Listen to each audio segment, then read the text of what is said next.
प्यारे प्यारे साथियों, सज्जनों, आपको मेरा सादर नमस्कार। आप सभी का हमारे YouTube चैनल पर हृदय से स्वागत, हृदय से अभिनंदन। आज साथियों बात होगी चुप रहने की आदत, चुप रहने की कला, चुप रहने की ताकत को जानो, ताकत को पहचानो। साथियों, आपकी सफलता आपके आचरण पर टिकी होती है। आपको अपने अंदर चुप रहने की महत्वपूर्ण आदत को डालना होगा, शांत रहने की आदत को डालना होगा। जितना ज्यादा आप शांत रहेंगे, चुप रहेंगे, उतना ही ज्यादा आपकी ऊर्जा की बचत होगी, समय की बचत होगी और उतना ही ज्यादा आपके दिमाग में खालीपन आएगा, खाली जगह मिलेगी जहां पर अच्छी चीजें आप भर सकते हैं। चुप रहने का एक सबसे अद्भुत गुण आपके अंदर यह आ जाएगा कि आपके माइंड की प्रक्रिया तेज हो जाएगी, दुरुस्त हो जाएगी। अब कई लोग ज्यादा बोलते हैं, बिना मतलब के बोलते हैं। जब आप ज्यादा बोलते चले जाते हैं, बेवजह अपनी ऊर्जा का इस्तेमाल करते हैं और आपके दिमाग की शक्ति कमजोर होती चली जाती है। इसलिए साथियों, मित्रों, आज का जो टॉपिक है वो स्टूडेंट स्पेशल है। विद्यार्थी भी इन बातों को तवज्जो दें, ध्यान दें, अपने अंदर इन चीजों को समाहित कर लें। क्या समाहित कर लें? अपने आप में, अपने जीवन में अच्छे मित्र बनाओ, कम लोगों को बनाओ, अच्छे लोगों से मिलो, अच्छे लोगों की संगत करो, तो आपको जो परिणाम मिलेगा वो बहुत सुंदर आएगा। आपके समय की बचत होगी, ऊर्जा की बचत होगी। समय चूंकि बहुत मूल्यवान है, इसलिए इसकी चर्चा बार बार करना आवश्यक है। साथियों, सहयोगियों, आप ध्यान दीजिएगा।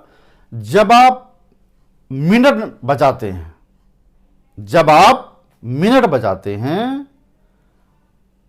तो आपके लिए घंटे बचते हैं।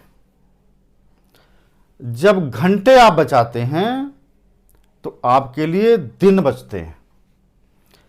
जब दिन बचते हैं तो आपके लिए माह बचता है। माह बचेगा तो वर्ष बचेगा।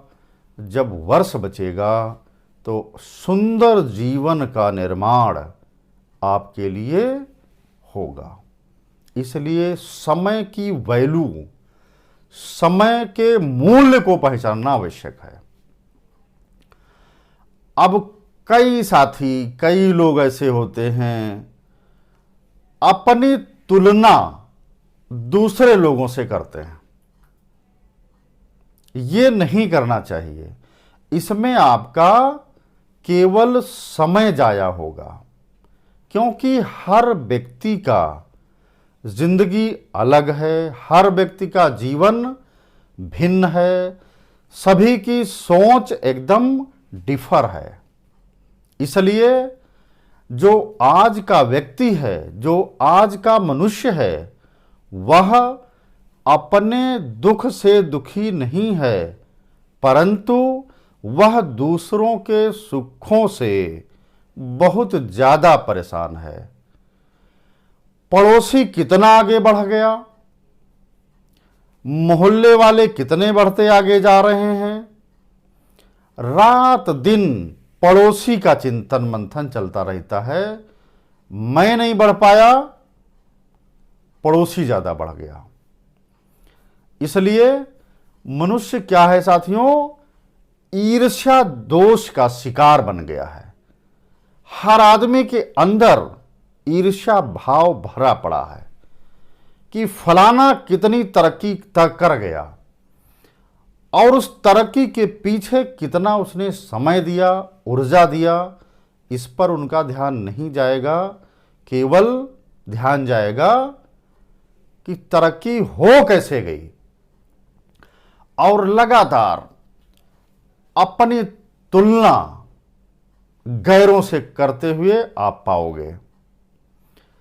और जब भी आप कुछ सीखने को बैठोगे, कुछ पढ़ने को बैठोगे, पढ़ने का मन बनाओगे, पढ़ने का आपके अंदर विचार आएगा, तो केवल एक बात ही सोचने में समय गुजर जाएगा कि मैं आगे नहीं बढ़ पाया, पड़ोसी बहुत आगे निकल गया। इसलिए साथियों, हमें मूल बातों पर शांत रह करके, चुप रह करके अपनी गति को बनाए रखना है, अपनी प्रगति को बनाए रखना है। कई बार हम सब बिना वजह अपनी 90% से अधिक ऊर्जा जो हमारे अंदर है, उसको गैर जरूरी तरीके से हम सब खर्च कर डालते हैं। यह एक नैतिक सिद्धांत है कि हम अपनी ऊर्जा को बचाकर, समय को बचाकर के ही लक्ष्य भेद आप सकते हो। अगर आपके पास में ऊर्जा की कमी हो जाएगी, ऊर्जा का क्षरण हो जाएगा, गैर जरूरी बातों में आपकी ऊर्जा नष्ट होती चली जाएगी, तो आप अपने जीवन के बेहतरीन समय के लिए आप कोई कार्य नहीं कर पाएंगे। हर इंसान के पास, हर मानव के पास, हर व्यक्ति के पास में एक सीमित ऊर्जा है, सीमित समय है। तो आप अपना समय फालतू की बातों में, मोबाइल चलाने में, ट्विटर चलाने में, इंस्टाग्राम चलाने में, फेसबुक चलाने में ज़्यादा ऊर्जा का, समय का इस्तेमाल ना करके आपको केवल पठन पाठन में अपनी ऊर्जा का इस्तेमाल आपको करना होगा। साथ ही साथ यह भी आपसे कहना है कि अपने अंदर दिखावे की भावना छोड़ें, दिखावे की भावना को त्याग दें। मैं तो बहुत बड़ा ज्ञानी हो गया। अरे जब आपका व्यक्तित्व तो बड़ा हो जाएगा तो ज्ञान छलकने लगेगा, ज्ञान दिखने लगेगा। अब कोई प्रकाश पुंज है साथियों, उससे प्रकाश निकलना कोई भी रोक नहीं सकता। उससे तो प्रकाश आना ही आना है। थोड़ी देर के लिए बस उस प्रकाश पुंज पर अगर कोई बादल छा गया तो क्षणिक रूप में प्रकाश थोड़ी देर के लिए रुक जाएगा, मगर ज्यादा समय के लिए नहीं। इसलिए हमें प्रकाश पुंज बनना है ताकि हम में से प्रकाश निकले, ज्ञान निकले। आर.एन. टैगोर साहब ने कहा था कि एक जली हुई मोमबत्ती ही मोमबत्ती को जला सकती है। अब आप ध्यान दीजिए इस बात को, और आप सब इस बात से परिचित हैं, चिर परिचित हैं।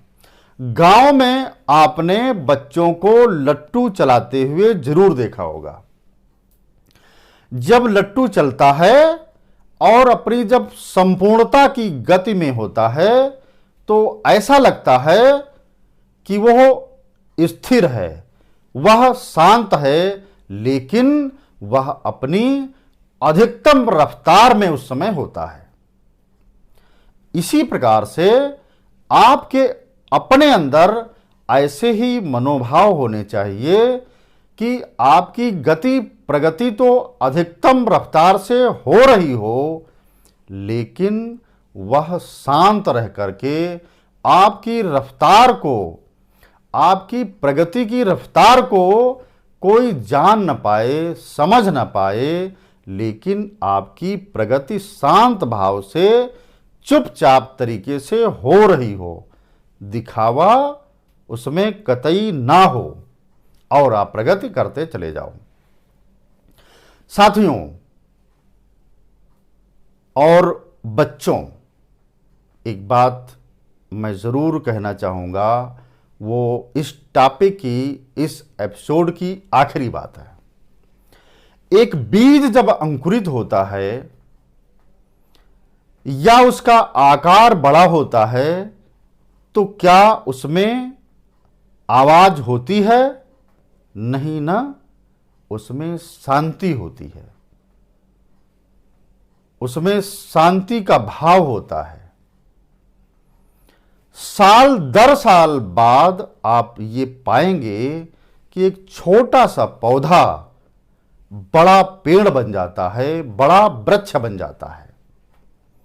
लेकिन साथियों और बच्चों, जब वो वृक्ष गिरता है, जब वो पेड़ गिरता है तो उसमें भयानक आवाज होती है। इसलिए शोर कतई ठीक नहीं है, ये प्रलयंकारी है। इसलिए जीवन में कोई शोर नहीं होना चाहिए, शांति होनी चाहिए। शांति का मतलब है, शांति का अर्थ है आपका निरंतरता के साथ में उत्थान, निरंतरता के साथ में आपकी प्रगति। इसलिए शांत रहना सीखें, चुपचाप रहना सीखें और चुपचाप रहने की कला, चुपचाप रहने की आदत एक ताकत बन जाएगी। उस ताकत को पहचानो और प्रगति के सारे आयाम, सारे सोपान, सारी मंजिलें आप अपनी कर लो। बहुत बहुत धन्यवाद, आभार, शुक्रिया, थैंक यू।